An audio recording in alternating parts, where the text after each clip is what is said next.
Olá, internauta, você que acessou o nosso site, o site da rwctv.com.br, o nosso muito obrigado e um grande beijo no seu coração. Hoje, no nosso quarto programa do Estúdio Livre, nós recebemos nada mais, nada menos do que o professor mestre Antônio João Tavares, o nosso grande conhecido e amigo Tonton, se me permite. Antônio João Tavares é diretor do Centro Universitário Barriga Verde, da Unibab, que tem sede em Orleans. Mas antes de nós conversarmos a respeito da Unibab, Antônio, nós queremos te agradecer a tua presença no nosso programa. Então, quem é Antônio João Tavares? Onde nasceu? Como é que se formou? A sua história na escola, a sua vida profissional em Imbituba, até o momento que você foi para Orleans. Lá parece que deu um up na sua vida. Ficou diferente, tornou-se um mestre, intensificou a sua vida profissional. Fala um pouquinho a respeito disso para a gente, por favor. Antônio João Tavares é um professor que dedicou sua vida, mais de 20 anos, à educação em Imbituba, e que em 1987, 88, nós fomos secretários de Educação do município e, conjuntamente com grandes pedagogos no Brasil e com grandes educadores em Santa Catarina e também de Imbituba, nós destacamos o município de Imbituba como o município que mais investiu em educação do ensino fundamental e ensino infantil. E foi destaque em Santa Catarina e foi destaque no Brasil. Nesse projeto que se destacou em Imbituba na educação, nós falamos de um projeto muito importante, como era o projeto Uma Escola Perto de Sua Casa, como era o projeto a Bolsa de Trabalho para os universitários e aqueles que estudavam o ensino técnico fora de Imbituba, que nos fins de semana trabalhavam e recebiam. Um projeto como a Biblioteca do Professor, que era um projeto inovador, um projeto como a construção de quase, naquela época, 20, quase 30 anos atrás, foram construídos em todas as localidades mais carentes, uma escola, 2 salas de aula, um bom banheiro, um bom material didático e tinha, assim, bons professores também em sala de aula. Nós tínhamos uma preocupação de sempre estar preparando e capacitando nossos professores. Foi o único município, né, na região da Murel que apresentou ao Ministério da Educação o seu Estatuto do Magistério. E serviu de exemplo para todos os outros municípios da Murel. Por isso também destacamos o município como na Associação de Dirigentes Educacionais como presidente. O município presidiu essa Associação de Dirigentes Municipais. Se foi destaque também, o prefeito da época era o Jerônimo Lopes, como o município que fez o primeiro projeto de lei de assistência estudante carente.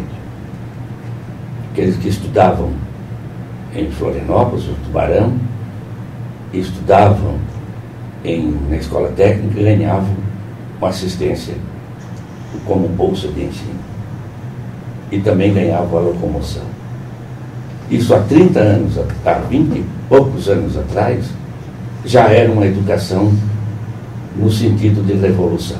E esses programas, no sentido de mudança mesmo. E esses programas certamente foi um diferencial para a época. Né? Foi destaque em Santa Catarina e todos os nossos professores, além de serem constantemente tinha curso de capacitação, eles também tiveram uma legislação que ascenderam. Hoje aqueles aposentados estão muito bem, porque houve uma preocupação já com a vida social do professor, do futuro do professor. Mas não foi só na área da educação, Antônio, que você trabalhou ajudando ou fazendo acontecer melhorias, não só para aquele momento, mas para o futuro também. Eu me lembro muito bem também do plano de cargos e salários que foi implantado no município de Imbituba, na época do Gabinete de Planejamento, e você era o diretor, o presidente do Gabinete de Planejamento do município de Imbituba. Sim. Isso também foi uma ação bastante propícia para a época, bastante uma visão, uma larga visão, uma visão de futuro, futurista. Fala um pouquinho disso para nós. É o seguinte, naquela época, em 89 e 90, eu exerci no governo municipal que se instalou naquele janeiro de 89. Eu iniciei como secretário de Administração e Finanças do governo, era o prefeito Luidário. E fiquei um ano. Neste ano, eu elaborei conjuntamente, assumi a presidência da Associação dos Servidores Públicos. Recorda, você também era um... Foi na época que foi construída a sede das PIB, né? Aí assumimos aquela associação. A Associação dos Servidores Públicos tinha um bom estatuto e tinha um patrimônio com terreno na Vila Esperança, ali na Barra da Ibiraquera, e um terreno ali como patrimônio. E numa primeira assembleia da associação, a gente definiu uma coisa. Eu, como presidente da associação, secretário de administração, tive o apoio do prefeito municipal, que era o Luiz Dário. Conversamos sobre a possibilidade de uma permuta e a construção da nova sede.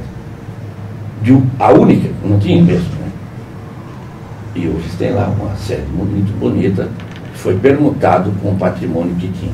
Até lembro que aquele terreno de Ribanceira não se podia construir nada em cima, né?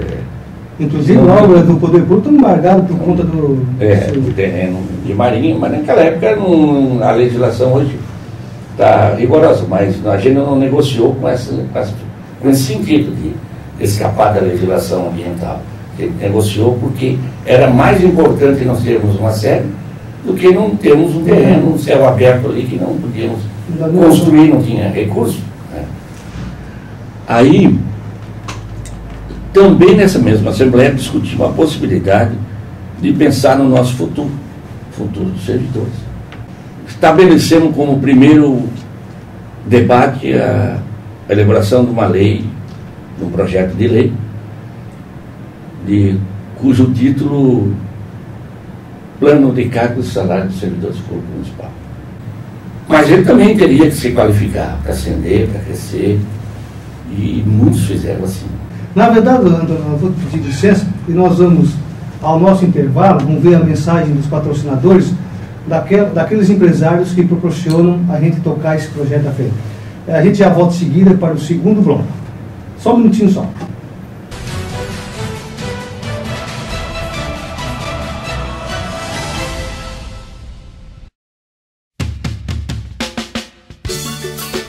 Nós, da RWC-TV, registramos os nossos mais sinceros agradecimentos pelo apoio que recebemos dos nossos anunciantes, possibilitando a realização desse projeto, na certeza de que a parceria estabelecida com a RWC-TV representa o espírito empreendedor dos nossos patrocinadores.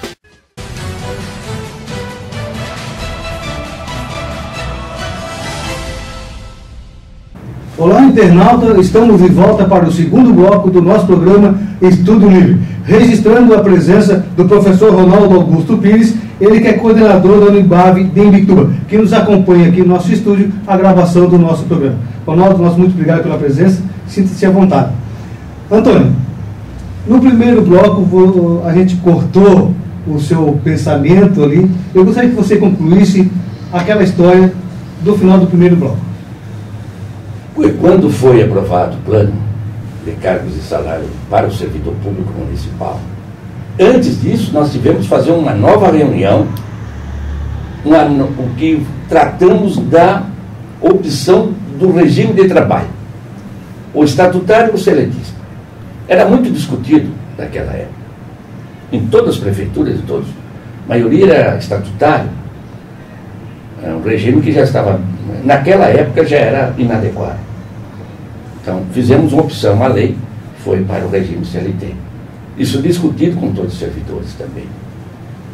Depois fomos para o encaminhamento do plano de cargos e salário. O plano foi bem debatido, foi bem discutido e encaminhado e aprovado pela Câmara. Luiz Dário sancionou em 91. Também era o vice-prefeito da época, era o Cadir. Luiz Dário do Cadir também estava na sessão. Se não me falha a memória, é a lei 11.444, 91, né? Isso mesmo. Depois encaminhamos um projeto de lei, também no governo do Luiz Dário, para a criação do Gabinete de Planejamento e Coordenação Geral do município. Ali continuaram os debates, a reformulação de toda a legislação do município de 20 anos até aquele momento, e grandes personalidades trabalharam lá conosco. Por exemplo, o doutor Evaristo Nunes, Valério Barreto, Sérgio de Oliveira, Moacir Freitas da Rosa, Rita de Cássia, Nunes, Natálio, muitas pessoas importantes. Dorvalino, de Melo, né? O popular filho, também todo mundo passou por ali. Todo mundo aprendeu junto sobre legislação do município, sobre fazer projetos de planejamento estratégico, projetos de plano local. Na área técnica nós tínhamos o Renato Fernandes também. Renato, eu também passei pelo Gaplan. Geraldo, hoje vejo aqui com muito orgulho o Geraldo. Mas por conta do plano de cargo e salário, Antônio João Tavares recebeu algumas ou muitas críticas. Não por parte do servidor, porque o servidor até hoje reconhece a importância do plano de cargo e salário. Talvez por parte de algum administrador. Foi bem assim mesmo, Antônio? Como foi, Geraldo, assim? Eu tinha passado por um curso no IBAN e muito focado no pensar da vida do servidor. E não me restou, no final do curso, senão elaborar um projeto desse nível. Claro que eu devo agradecer a confiança do prefeito Luiz Dário e o Cadir, que era o vice, o Luiz Dário, prefeito e o Cadir, tiveram no projeto que a gente elaborou. E a Câmara, naquela época, que aprovou por unanimidade.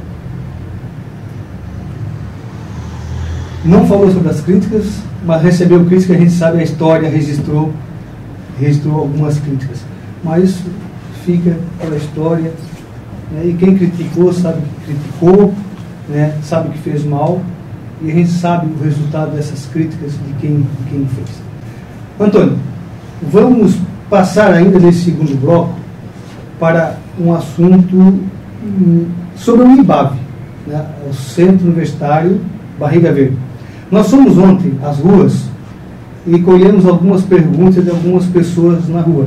E nós selecionamos, dentre elas, 3 perguntas, as quais eu gostaria que você assistisse, a gente vai assistir, e você respondesse diretamente, então, para o internauta. Nós vamos assistir uma, você vai comentar, a segunda e a terceira. Vamos assistir, então, as perguntas? Vamos lá. Boa tarde, eu gostaria de saber do senhor Antônio João Tavares, diretor da Unibave de Imbituba, quais os cursos que a Unibave pretende trazer para Imbituba, já que em Imbituba está sendo instalado o Parque Industrial. Quais os cursos que poderão futuramente gerar empregos na nossa cidade? Da internauta, Antônio, a pergunta do Gustavo Raquel, ele que é acadêmico de Engenharia Química pela Unisul em Tubarão. Gustavo, muito bom a tua pergunta, é importante a tua pergunta. Nós estamos aqui, a Unibave está em Imbituba desde 2009. Primeiro curso em administração presencial. E vamos formar essa turma agora em 25 de maio deste ano. É uma festa muito grande que vai ser realizada em Ibituba, com todo o ritual de uma universidade, no Ibituba Atlético Clube. Eles estão defendendo os TCC agora, no período de março. Temos uma segunda turma, quinta fase de administração. Temos uma turma de ciências contábeis, que começou quase 28 alunos e 30, está com 12 alunos em classe. Bem deficitário, mas está mantendo. A nossa obrigação é chegar até o fim. A obrigação da universidade é cumprir o contrato com o aluno, formá-lo. E mesmo que termine em 2 ali. E temos um curso de engenharia de produção, que foi o maior ato de coragem da universidade. Naturalmente, que foi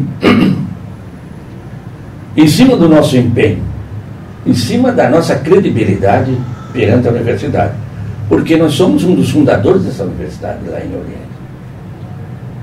Fomos de professor, de fundador a professor, diretor, tivemos uma carreira muito forte dentro dessa universidade. E temos um apoio de todas as direções que se sucedem lá, que aparecem. Mas chega um momento que a gente fica também preocupado. O professor Ronaldo está aqui para comprovar. A administração, a quinta fase, tem 23 alunos. Engenharia de produção, que é um curso difícil. Uma população de quase 40 mil habitantes tem um curso presencial de engenharia. Nenhuma universidade tem essa coragem. E começamos com quase 30, estamos com 14 alunos matriculados. Por que se dá essa evasão, né? Mudam de endereço, vão trabalhar em outra localidade, outro município, abandonam o curso. Outros se desempregam, não conseguem pagar a mensalidade. E a menor em Santa Catarina, engenharia de produção. Outros se envolvem com outros tipos de negócio e não conseguem, passam a ser inadimplentes dentro da universidade. A universidade, ela não vem para ficar rica no município nem ganhar dinheiro. A nossa é assim. O que arrecada aqui, fica aqui pagando professor, pagando uma série de bibliotecas, uma série de estrutura. Mas também ter, seguidamente, todos os meses, despesa e dívida com o campus de Ibituba, a universidade também não vai receber. Nenhuma instituição. Nenhuma revista, nem pública, nem privada, nem nada. A não ser de publicamente federal, que aí tempo ruim, tempo bom, sai tudo a mesma coisa. Agora, a nossa é uma instituição de ensino superior, pública-privada. Cobra mensalidade para sobreviver. Para oferecer esse serviço. Para oferecer o serviço.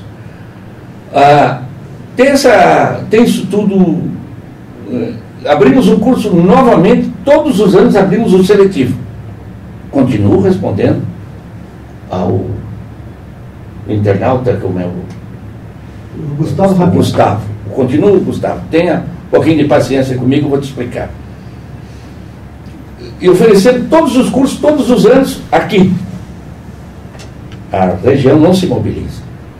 Ninguém se mobiliza.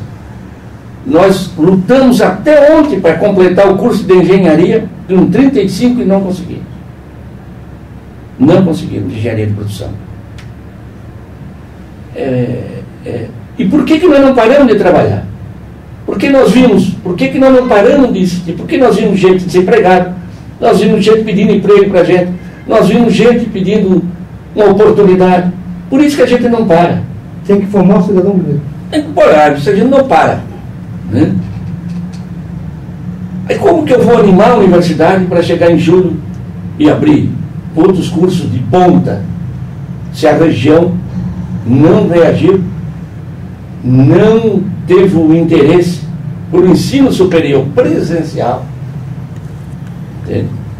Então, é muito difícil. difícil. Ponta para Imbituba, nesse momento histórico da cidade. Só existe engenharia de produção aqui perto, em Palhoça.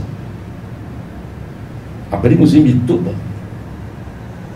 Está o Ronaldo e sua equipe 2 meses em cima, telefonando, pedindo de joelho para que se matricule.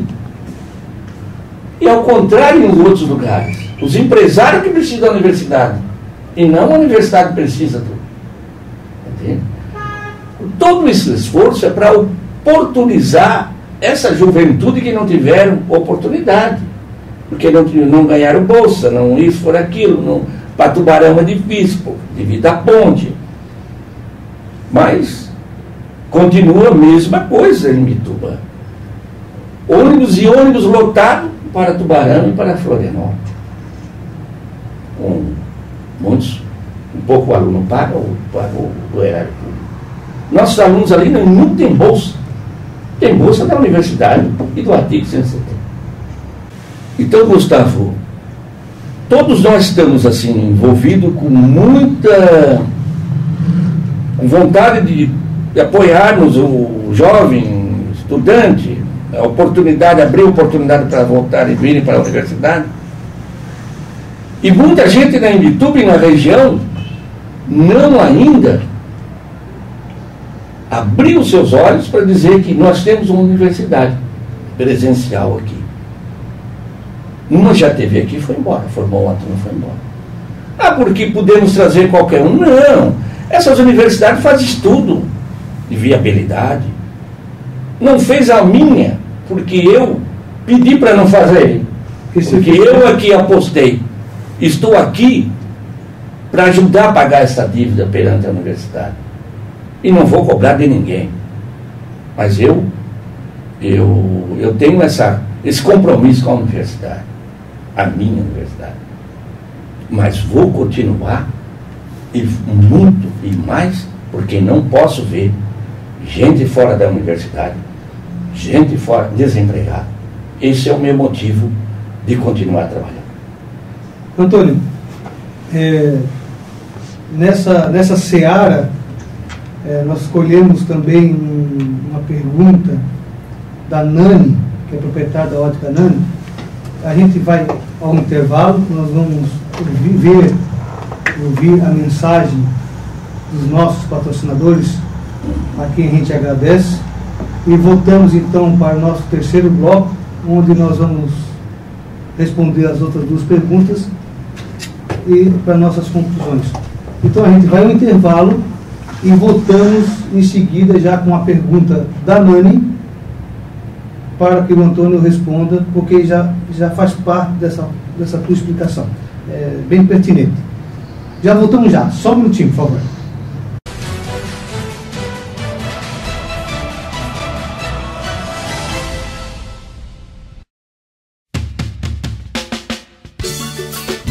Nós, da RWC-TV, registramos os nossos mais sinceros agradecimentos pelo apoio que recebemos dos nossos anunciantes, possibilitando a realização desse projeto, na certeza de que a parceria estabelecida com a RWC-TV representa o espírito empreendedor dos nossos patrocinadores.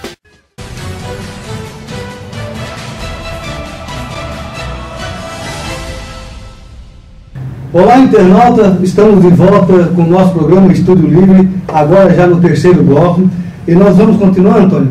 Nós vamos ouvir a pergunta da Nani, proprietária da ótica Nani, que é pertinente ao assunto que você estava falando. Vamos assistir então? Olá, Antônio. Eu queria saber se a Unibave dispõe de algum curso profissionalizante para os vendedores de Imbituba, para o comércio de Imbituba, que nós esperamos que as pessoas se aperfeiçoem no atendimento de Imbituba. E se tiver, quando que isso pode começar? Antônio, pertinente a pergunta da Nani. Vamos respondê-la? Vamos sim. Vamos lá. Muito importante, Nani, a sua pergunta. Nós, Nani, enquanto estamos aqui, já realizamos 2 cursos de pós-graduação, um em Ciência do Saber e Educação, especializamos quase 30 professores em pós-graduação. É mais uma missão que a universidade tem aqui. Estamos trabalhando agora com pós-graduação em psicopedagogia, que vão abrir clínicas para trabalhar. E abrimos o ano passado um curso de gastronomia e estamos preparando para abrir um outro curso de gastronomia, que foi bem sucedido aqui, está bem aceitado, boa aceitação. E temos um curso de técnicas de venda e já tivemos em contato com o CDL e com a associação e vamos oferecer um curso de técnicas de venda, o consultor de venda, preparar ele para o mercado trabalhar aqui ou aonde ele desejar, e vamos abrir esse curso, vamos apresentar o projeto do curso para as duas instituições, assim e CDL. E vamos partir para as inscrições. Ela perguntou quando, Antônio? Tem um prazo? Não, nós não temos prazo. Nós podemos pensar no mês de abril. Né? É um curso de 300 horas, 400 horas. O Ronaldo está aqui, pode confirmar que é 4 meses de estudo. Em 4 meses, a Unibab vai formar vendedores aptos a atender diplomados pela universidade. O cliente. Se você, internauta, está interessado em ser um acadêmico da Unibab, procure a sede da Unibab em Ibituba, que fica anexo ao Colégio Henrique Lage, aqui no centro da cidade, e procure o professor Ronaldo. Ele está apto a lhe atender e a responder todos os seus questionamentos, tirando todas as suas dúvidas, e quem sabe você passa a integrar o corpo de alunos da Unibab de Ibituba, fazendo essa universidade crescer cada vez mais. Antônio, nosso tempo é escasso, mas eu não poderia me furtar e deixar você ir embora daqui sem me falar de um projeto seu que é o futebol entre o trabalho e a paixão nos bons tempos do Ouro Negro. Essa é a primeira entrevista que eu estou falando sobre esse livro. Esse livro foi editado, a edição está pronta, e eles estamos programando, fazendo um calendário para autografar ele em 9 municípios. Porque Treviso, Siderópolis, Criciúma, Içara, Laguna, Tubarão, Capivari, Imbituba, demora. Então nós estamos fazendo um calendário para autografar esse livro. Esse livro é proveniente de primeiro foi uma boa conversa que eu iniciei com o Lico, que é um amigo meu, e foi campeão do mundo por Imbituba, por Flamengo, e é um Imbitubense. Ele, nessa época de 48, 68, ele ia no campo assistir esses craques do passado. E ele citou alguns assim. Como eu estou muito na região, eu estou 20 anos nessa região, eu me dispus a escrever esse livro, mas foram muitas entrevistas. Eu já estou 2 anos catalogando fotos, porque não tem literatura nesse sentido desses 20 anos. Um trabalho em campo. Álbumzinho, tem fotografias, poucas, mas não tem uma literatura para que tu possa investigar tem sobre o carvão, tem várias referências biográficas no meu livro sobre o carvão, sobre o futebol no Metropol. Algumas eu faço, muitas citações importantes. Mas esse livro é assim, ele foi o resultado do meu conhecimento com muita gente dessa época que viveram esses momentos bonitos do futebol catarinense e que nessa região do sul ele começou como amador, semi-profissional, mais amador, semi-profissional e profissional. Ele foi quase que profissionalizado no futebol de Santa Catarina aqui, na Grande Florianópolis e aqui. Por quê? Eles eram contratados para ser mineradores, maioria deles. Por isso o Ouro Negro. Isso, eles eram todos, esses grandes times se formaram, Bituba por causa do Porto, Cerâmica por causa da Cerâmica, ia disputar campeonatos estaduais e regionais. E o Tubarão, pelo comércio, o ferroviário pela estrada de ferro, tinha investimento nessa época. E eles eram empregados, mas tinham as 3 horas dispensadas para treinar e jogar no sábado e domingo. E Deus faz parte dessa história do futebol de Santa Catarina. É a era mais importante do futebol de Santa Catarina. Foi esses 20 anos de LARME, Liga Atlética da Região Mineira. E eu falo muito sobre mudança das mineradoras, carbonífera, CBCA para Metropolitana, que era a que mais contratava jogadores do Rio, São Paulo. E aqui o Atlético também, Porto, contratava gente do Rio. Quando é que vai ser, Antônio, provavelmente a data de lançamento do livro em Bituba? Em Bituba, eu estava pensando assim, tentar entrar em Bituba num período da festa do município. Em junho. Em junho, né? Em Siderópolis vai ser na festa do município. Agora é abril. O prefeito é que me propôs. Legal. Eu faço algumas citações sobre o carvão, sobre o trabalho da criança. Na época eu faço também ilustração na cidade como era naquele tempo. Tinha o seu cinema, tinha o seu teatro. Vou deixar um convite aqui, Antônio, para mais oportunamente a gente voltar aqui no Estúdio Livre e falarmos só do livro. Sobre o futebol entre o trabalho e a paixão nos bons tempos de Ouro Negro. Fica o nosso compromisso aqui. A gente vai se despedindo do internauta, você que esteve conectado conosco. Nosso muito obrigado, um grande beijo no seu coração. Antônio, foi um prazer te receber aqui nos estúdios da nossa rede web. Você que foi meu professor, desde o tempo que a gente iniciou nossa vida profissional, você sempre esteve ao nosso lado, sempre nos ajudando, sempre nos auxiliando e nos ensinando, nos preparando também para a vida. Geraldo, a gente nunca devemos parar de trabalhar, porque sempre na nossa porta, não só na minha, não na tua, mas em todos nós, aparece alguém pedindo emprego, desempregado, falta de salário, falta de renda. Alguém aparece para pedir uma bolsa, nem estudando está. Alguém aparece para entrar na universidade. Alguém aparece para pedir um espaço, uma oportunidade de trabalhar. Por isso é o motivo que a gente nunca para. Estou nessa região esses 20 anos, mas sou um imbitubense de coração e de alma e tudo por imitubano. Por isso é o motivo da gente estar aqui em Bituba, mesmo que estamos em casa, né?